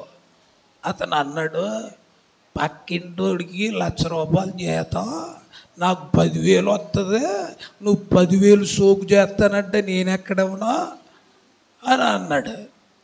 అనేటికి ఆవిడ ముందే మామూలుగా అడిగింది. ఎప్పుడైతే ఇవ్వనన్నాడో అక్కడే నిలబడి ఏడిచేస్తుంది, కింద తడిసిపోతుంటే ఆ ఏడుపు చూడలేక భర్త అన్నాడు, బాబు ఏడవక బాబు కొనేస్తానన్నాడు. యేసయ్య దగ్గర కూడా ఏడిస్తే నీ పని అయిపోతుంది. దేవుడికి స్తోత్రాలు. హిజ్కియా మామూలుగా అడిగితే పని అవలా, కన్నీరు విడుచుట నేను చూశాను, నీ ప్రార్థన నేను అంగీకరించాను. మామూలుగా అడిగితే ఇవ్వకపోతే కన్నీరు కార్చండి. హిజ్కియా కన్నీరు కార్చినప్పుడు ఏమైందో తెలుసా? ఆ కన్నీళ్లలోనే అతని వ్యాధి కొట్టుకుపోయింది. దేవుడికి స్తోత్రాలు. కన్నీరు కారిస్తే రాళ్ళు కూడా, నీళ్లు ప్రవహించే దగ్గర రాళ్ళు కూడా ఏమవుతాయి? అరుగుతాయి. నీ కళ్ళల్లో నీళ్లు ప్రవహిస్తే రాతి గుండెల్లాంటి వ్యక్తులు హృదయాలను కూడా అది కరగదీసేస్తుంది, వాళ్ళని మార్చేస్తుంది. నీ కళ్ళల్లో ఏముండాలి? ఇప్పుడు నువ్వేమో చీర కొరకు ఆటి కొరకే ఎడుతున్నావు కానీ జనాల కొరకే అట్టలేదు. దేవుడి స్తోత్రం. కాబట్టి ప్రజల కొరకు మనం కన్నీరు కార్చాలి. ఒకవేళ కార్చినా ఇవ్వకపోతే ఏం చేయాలి? అన్నం మానేసినోడి మీద ఎవడైనా ఏం పడతాడా? జాలి పడతారు. ఈ 3 రోజులు ఎవరు అన్నం మానేస్తారు? ఆరి మీద వేసే ఏం పడిపోతాడు? నేను అడుగుతున్నాను, తిన్నోళ్ళ మీద జాలి పడతావు నువ్వు, తినేసిన వాళ్ళ మీద పడతావా? ఎవరి మీద? మరి ఇప్పుడు ఈ కోటలు ఎవరి మీద పడతాడు? పేగల్లాగా తినేసిన వాళ్ళ మీద కాదు, తిన్నోళ్ళ మీద పడతాడు ఆయన. దేవుడికి స్తోత్రాలు. ఇప్పుడు ఇది ఒక్కటి చెప్పడానికే. ఇప్పుడు ప్రియమైన దేవుని బిడ్డలారా, మనందరం అడుక్కునే వాళ్ళం. ఎవరు చెప్పండి? మనందరం ఎవరు చెప్పండి? అడుక్కునే వాళ్ళం. మాస్టర్ గారు అంటే పెద్ద అడుక్కునేవాడు. ఎవరు చెప్పండి? మీకన్నా పెద్ద అడుక్కునే వాళ్ళం. ఏంటి అడుక్కోవడం ఏంటి? మనందరం అడుగుడి అడిగే వాళ్ళందరూ ఎవరు? అడుక్కునే వాళ్ళే. మనందరం ఎవరిని అడుక్కుంటాం? మీ అందరికన్నా ఎక్కువ ఎవరు అడుక్కుంటాం? మీ అందరు కూడా అడుక్కునే పెద్ద అడుక్కునే వాళ్ళు మేము. దేవుడికి ఇష్టం. ఏంటి అడుక్కుంటాం? డబ్బులు కాదా? మేము మీ కుటుంబాలు కాపాడమని, మిమ్మల్ని పరిశోధపరచమని ఇది అడుక్కుంటాం. అయితే నువ్వు అడుక్కునేవాడిని చూసి నేర్చుకోవాల్సింది ఏంటంటే, మీ ఇంట్లో ఏదో ఫంక్షన్ జరిగింది, కొన్ని మిగిలిపోయినాయి. పొద్దున్న అడుక్కునేవాడు వచ్చాడు, మీ ఇంట్లో క్వాలిటీ అయినాయన్నీ ఆడి గిన్నెలో వేయటానికి వెళ్ళావు. ఆడి గిన్నె నిండా పురుగులు ఉన్నాయి. వేస్తావా? వేయాలని ఉంది, కానీ ఏముంది? గిన్నె శుభ్రం లేదు. అప్పుడు నువ్వు అన్నావు, రే కడుక్కొని తెచ్చుకో వేస్తానన్నావు. అలాగే మీరు మామూలుగా అడిగినా, ఉపవాసం ఉండి అడిగినా, కన్నీళ్లతో అడిగినా, అడుక్కునే నీ హృదయం అనే గిన్నె కడుక్కొని అడుక్కోవాలి. దేవుడికి స్తోత్రాలు. ఏం చేయాలి? ఆ గిన్నెనా కడుక్కొని అడుక్కోవాలి. కడుక్కోకన్నా ఎవడన్నా అడుక్కుంటా నువ్వు కడుక్కొని రారా అని ఎలాగంటావా? దేవుడు కూడా అంటాడు, నువ్వు కడుక్కోకన్నా తెగ అడిగేస్తున్నా, ముందు కడుక్కో అంటాడు. దేవుడికి స్తోత్రాలు. ముందు కడుక్కోవాలి. మామూలుగా అడిగిన గిన్నె కడుక్కోవాలి, కన్నీళ్ళతో అడిగిన గిన్నె, ఉపవాసంతో అడిగిన గిన్నె. వాళ్ళు 70 సంవత్సరాలు కడుక్కోకన్నా అడుక్కున్నారని రాయబడింది. 70 సంవత్సరాలు కడుక్కోకన్నా, అందుకే పని అవలా. దేవుడికి స్తోత్రాలు. కడుక్కొని అడుక్కుంటా. ఈ మీటింగ్స్ ఫస్ట్ రోజు కదా, 3వ రోజు కల్లా మీరు కడిగేసుకుంటా, 3వ రోజు మీ గిన్నె నిండిపోద్ది, ఇంటికి అడిగెళ్ళిపోవా. దేవుడికి స్తోత్రం. కడుక్కోకన్నా కానీ ఉన్నావా, ఖాళీ గిన్నె అట్టుకుని ఇంటికి వెళ్ళిపోవా. దేవుడికి స్తోత్రం. కడుక్కున్నోడు గిన్నె ఫుల్, కడుక్కోలేనోడు గిన్నె మళ్ళీ నెక్స్ట్ ఇయర్ తెచ్చుకోవడమే గిన్నె. దేవుడికి స్తోత్రం. కడుక్కున్న వాళ్ళు గిన్నెలన్నీ యేసయ్య ఫుల్ చేస్తాడు. అలాగని మీ ఇంటికి వెళ్ళి అన్నం తినే గిన్నెలు కడిగేసుకుని వచ్చేయాలి. దేవుడికి స్తోత్రం. ఎవరిని కడుకో? నీ హృదయాన్ని దేవుడికి నిన్ను దీవించడం కన్నా ముందు నువ్వు కడగబడ్డం ఆయనకి ఇష్టం. దేవుడికి స్తోత్రాలు. కడగబడ్డాక ఆయన దీవించడానికి ఆయన ఇష్టపడతాడు. ఇక తాళం చెప్పేసి వెళ్ళిపోతా.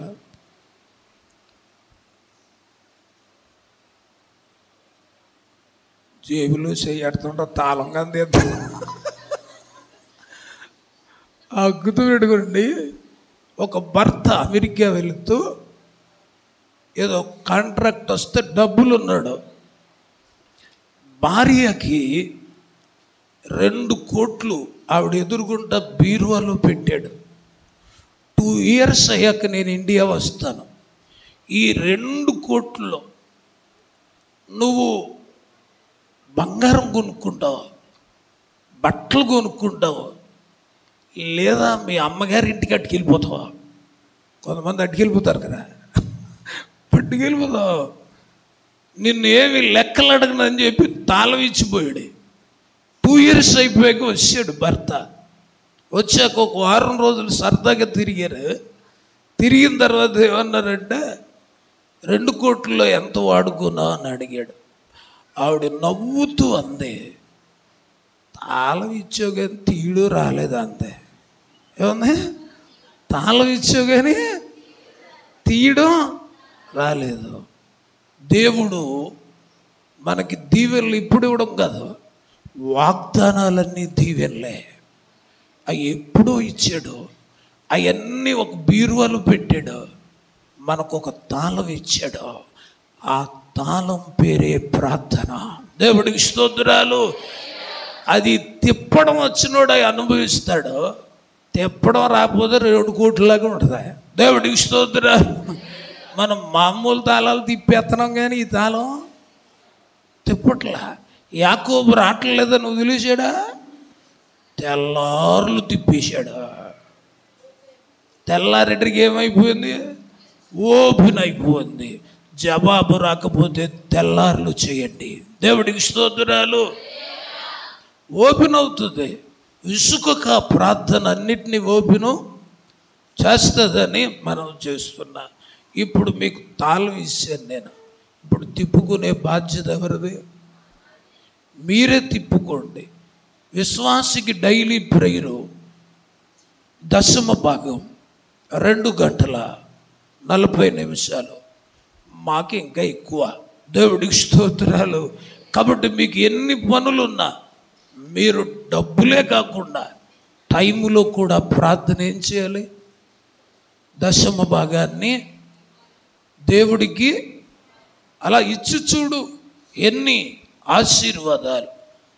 ఇప్పుడు వచ్చుచున్నవాడు ఆలస్యము చేయక, అంటే నా ప్రసంగానికి ముగింపు ఇది ఉంటుంది. వచ్చుచున్నవాడు ఆలస్యము చేయక, మీ మొక్కలు చూస్తే మీరే చేస్తున్నారు ఆలస్యం అన్నట్టు ఉంది. దేవుడికి వచ్చుచున్నవాడు ఆలస్యం చేయక. వచ్చేది ఎవరు? పెళ్ళి కొడుకు. వెళ్ళేది ఎవరు? పెళ్ళి కూతురు. అంటే మనం పెళ్ళి కొడుకు వచ్చేటరికి పెళ్ళి కూతురు ఎలా ఉండాలి? కొంచెంసేపు ఉండు బాబు, సీరియల్ చూస్తుంది, వచ్చేద్దంటే వెళ్ళిపోతాడు ఆయన. దేవుడికి పెళ్ళి కొడుకు వచ్చేటరికి పెళ్ళి కూతురు రెడీగా సిద్ధపడి ఉండాలి. పెళ్ళి కూతురు వేసుకునే డ్రెస్ పేరు ఏంటంటే ఆత్మ కవచం. దేవుడికి స్తోత్రాలు. పెళ్ళి కూతురు డ్రెస్ ఏంటి? ఆత్మ కవచం ధరించుకోవడమే మనం సిద్ధపడి ఉండడం. అన్నీ అక్కడ రాసినవి అన్నీ ధరించుకొని మనం ఉండాలి. ఇప్పుడు పెళ్ళి కొడుకుతో మనం వెళ్ళాలి. మా దగ్గరికి కొంతమంది విదేశాలు వెళ్ళే వాళ్ళు వచ్చి, అన్న అప్పు అయిపోయాను, ఇక్కడ నేను కువైట్ వెళ్దాం అనుకుంటున్నానంటే ఏం చేయనమ్మా అంటే పాస్పోర్ట్కి ప్రార్థన చేయంటది. అది అయిపోయి మళ్ళీ వస్తుంది, మెడికల్కి చేయంటది, మళ్ళీ వస్తుంది, వీసాకి చేయంటది, మళ్ళీ వస్తుంది, ఆ ఫ్లైట్ రిజర్వేషన్కి చేయంట. ఎందుకు ఇది చెప్తున్నాను తెలుసా? ఆవిడ వెళ్ళాల్సింది వేరొక దేశం, కానీ సిద్ధపడేది ఎక్కడ? ఇండియాలో ఉండగానే పాస్పోర్ట్, ఇండియాలో ఉండగానే మెడికల్, ఇండియాలో ఉండగానే వీసా, ఇండియాలో ఉండగానే ఫ్లైట్ రిజర్వేషన్. వెళ్ళాల్సింది వేరొక దేశం, కానీ సిద్ధపడేది తానుండే దేశంలో. మనందరం ఎక్కడికి వెళ్ళాలి? పరలోకము అనే దేశం ఎక్కడుండక సిద్ధపడాలి? భూలోకములో నువ్వు వెళ్ళే చర్చిలోనే నువ్వు సిద్ధపడాలి. ఇండియాలో ఉండే వ్యక్తి విదేశాలు వెళ్ళడానికి ఇండియాలో ఎలాగ సిద్ధపడతాడో, పరలోకం వెళ్ళే వ్యక్తి భూలోకములో అతను సిద్ధపడాలి. పరలోకానికి ఒక పాస్పోర్ట్ ఉంది, చెప్పమంటారా? చేయించుకుంటారా? ఆ పాస్పోర్ట్ మీ అయ్యగారు చేసేస్తాడు రేపు. దేవుడికి స్తోత్రం. ఆ పాస్పోర్ట్ పేరు ఏంటంటే మార్కు సువార్త 16:16. నమ్మి బాప్తిసం పొందినవాడు రక్షించబడతాడు. బాప్తిసం అనేది పాస్పోర్ట్ మాత్రమే. బాప్తిసం అనేది పాస్పోర్ట్ ఒకటి ఉంటే విదేశాలు వెళ్తారా? దానికి మెడికల్ కావాలి. మెడికల్ అంటే శరీరానికి జబ్బులు ఉండకూడదు. పాస్పోర్ట్ ఎంత అవసరమో మెడికల్ కూడా అంతే అవసరం. ఇప్పుడు పరలోకానికి మెడికల్ ఏంటంటే మారు మనసు. బాప్తిసం అనేది పాస్పోర్టు, మారు మనసు అనేది చాలామందికి పాస్పోర్ట్లు ఉన్నాయి కానీ ఈ మెడికల్ సరిలేదు. దేవుడికి స్తోత్రాలు. కాబట్టి బాప్తిసం అనే పాస్పోర్ట్ ఉండాలి, మారు మనసు అనే మెడికల్. అంటే దీని వివరణ చెప్తున్నా. లాజర్ మెడికల్ బాగుంది. అంటే లాజర్కి పై జబ్బులు ఉన్నాయి కానీ ఏ జబ్బు లేదు? హృదయానికి జబ్బు లేదు. పై జబ్బులు ఉన్నాయి కానీ హృదయానికి ఏం లేదు, జబ్బు లేదు. ధనవంతుడికి అంట పై జబ్బులు లేవంటాడికి. ఏ జబ్బు ఉందంటరా? లోపల పాపం అనే జబ్బు ఉంది. అంటే ఆడి మెడికల్ సరిగ్గా లేదు. గుర్తుపెట్టుకోండి, విదేశాలు వెళ్ళేవాడికి శరీరానికి జబ్బులు ఉండకూడదా? పరలోకం వెళ్ళేవాడికి హృదయానికి జబ్బులు ఉండకూడదు. దేవుడికి స్తోత్రాలు. విదేశాలు వెళ్ళేవాడికి పై జబ్బులు ఉండకూడదా? పరలోకం వెళ్ళేవాడికి లోపల అబద్ధం ఉన్న జబ్బు ఉన్నట్టే. శరీర కార్యాలు ఏమున్నా జబ్బులు ఉన్నట్టే. మామూలు జబ్బులు అయితే తెగ తిరిగేస్తున్నాం హాస్పిటల్కి. ముందు ఈ జబ్బులు పోగొట్టుకోవాలి. దేవుడికి స్తోత్రాలు. మారు మనసు అనేది మెడికల్ రిపోర్ట్. ఇంకోటి వీసా. మన వాళ్ళు ఎవరన్నా విదేశాల్లో ఉంటే జనవరి 1 పంపిస్తాను రెడీగా ఉన్నాడు. కానీ మన యేసయ్య పంపించే వీసా ఉంది చూడు, నరులారా తిరిగి రండి అంటాడు. ఇక్కడ గాని పంపాడు, వెళ్ళిపోవడం. ఇంకా దేవుడికి స్తోత్రాలు. మొన్న ఫ్లైట్ ఎక్కిన వాళ్ళందరికీ ఏం పంపాడు? నరులారా. అలా అనుకుని ఉండొచ్చు, మా అమ్మాయి పెళ్లి చేద్దాం, లేకపోతే మా కోలుకి చేద్దామని. రేపు నీది కాదు. దేవుడికి స్తోత్రాలు. ఇదే అనుకూల సమయం. నేడే నీకు ఎన్ని ఆలోచనలైనా ఉండొచ్చు, అసలు నువ్వు ఉంటావు గ్యారంటీ. అందుకనే రక్షణ అనేది మా అమ్మాయి పెళ్ళి అయ్యాక తీసుకుంటాను, లేకపోతే మా ఊడికి ఉద్యోగం వచ్చాక తీసుకుంటాను. ఇవాళ కానీ వేసే చెప్తే మీ ఊడు ఉద్యోగం సంగతి ఏంటి, నీ పెళ్లి సంగతి ఏంటి? ఇదే అనుకూల సమయం. పాత నిబంధనలో రేపు ఉంది, కొత్త నిబంధనలో రేపు లేదు. ఈరోజే. రేపు నీది కాదు. యవనస్తులు, మీరు బాప్తీసాలు తీసుకోవాలనుకుంటే మీ ఇంట్లో వెనకాల వాళ్ళు అంటారు పెళ్ళికి తీసుకుంది కానీ ఈ లోపల కానీ వేసే ఇచ్చాడు అనుకో, మీ అమ్మ కాపాడలేదు, మీ నాన్న కాపాడలేదు. కాబట్టి ఇదే అనుకూల సమయం. నేడే రక్షణ దినం. ఈ మీటింగులో పాస్పోర్ట్ లేని వాళ్ళు పాస్పోర్ట్ చేయించుకోండి, మెడికల్ లేని వాళ్ళు మెడికల్ చేయించుకోండి. ఎందుకంటే మనకి ఏసై ఎప్పుడో వచ్చేది తెలీదు. దేవుడికి స్తోత్రం. నరులారా తిరిగి రండి అని పిలుస్తాడు. ఇక ఫైనల్ ఇవన్నీ చేసుకున్నాక విదేశాలు వెళ్ళాలంటే ఏం ఎక్కాలి? ఫ్లైట్ ఎక్కాలి. అంటే ఫ్లైట్ దగ్గర ఏం చూపించాలి? 1 బాప్తిసం, 2 మెడికల్, 3 ప్లేస్ కన్ఫర్మ్ అయింది చూపించాలి. ఇప్పుడు మనందరము పరలోకి వెళ్ళటానికి ఒక ఫ్లైట్ వస్తుంది, దాని పేరు మేఘం. దేవుడికి స్తోత్రాలు. మేఘం ఎక్కాలంటే ఎన్ని చూపించాలి? ఇప్పుడు ఫైనల్ ఏంటో తెలుసా? మేఘంలో ఎక్కడానికి రిజర్వేషన్ కావాలి. ఏంటి ఆ రిజర్వేషన్ అంటే, ఎవడైనా క్రీస్తు ఆత్మ లేనివాడైతే వాడు ఆయన వాడు కాదు. అంటే పరిశుద్ధాత్మ అభిషేకం ఉండాలి. దేవుడికి స్తోత్రాలు. ఈ 4 ఉంటే మేఘం ఎక్కించుకుంటాడు. ఈ గాని లేకపోతే మేఘం మీద తోసేస్తాడు కిందకే. దేవుడికి స్తోత్రాలు.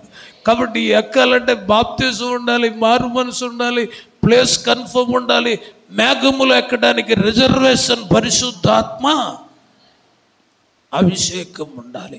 దేవుడి మాటలు మనందరిలో ఫలింప చేయనుగాక. ఆమేన్. ఒకసారి లేచి నిలబడి చిన్న ప్రార్థన చేసి అయ్యగారికి ఇస్తాను.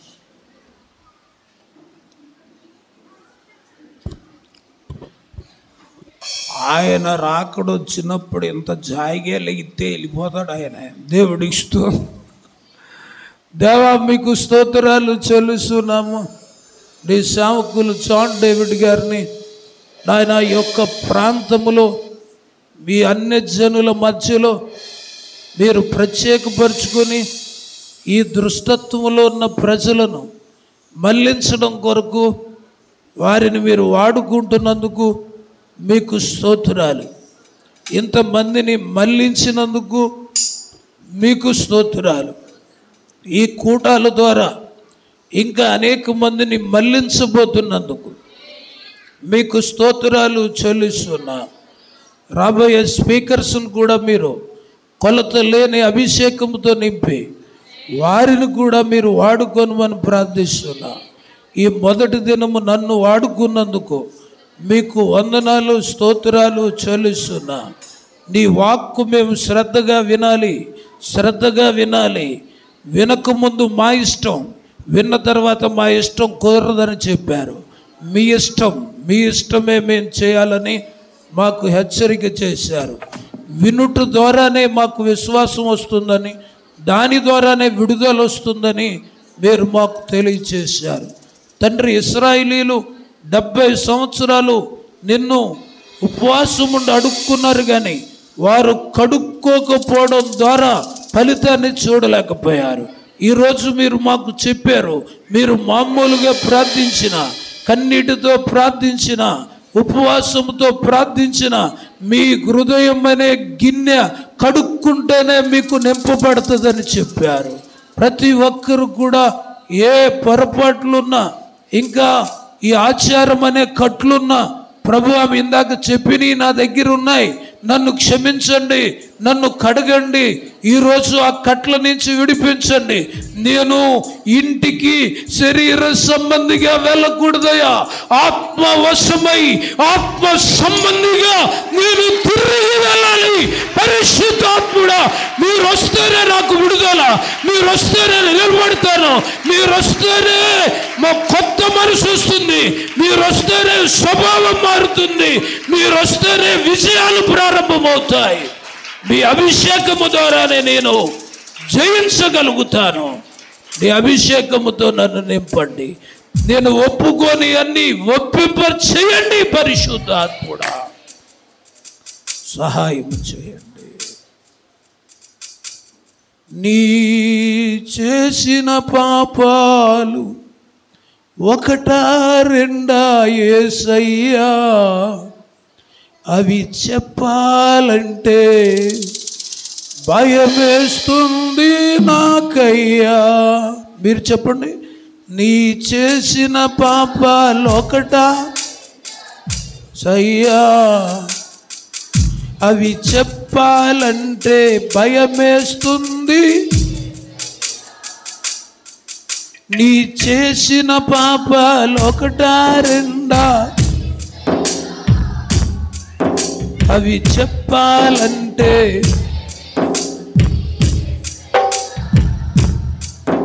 నీ పాపిని యేసయ్యా, నీ దోషిని,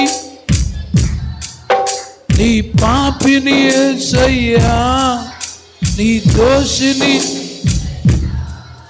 నా హృదయం మార్చయ్యా, నీ ఆత్మతో నింపయ్యా, నా హృదయం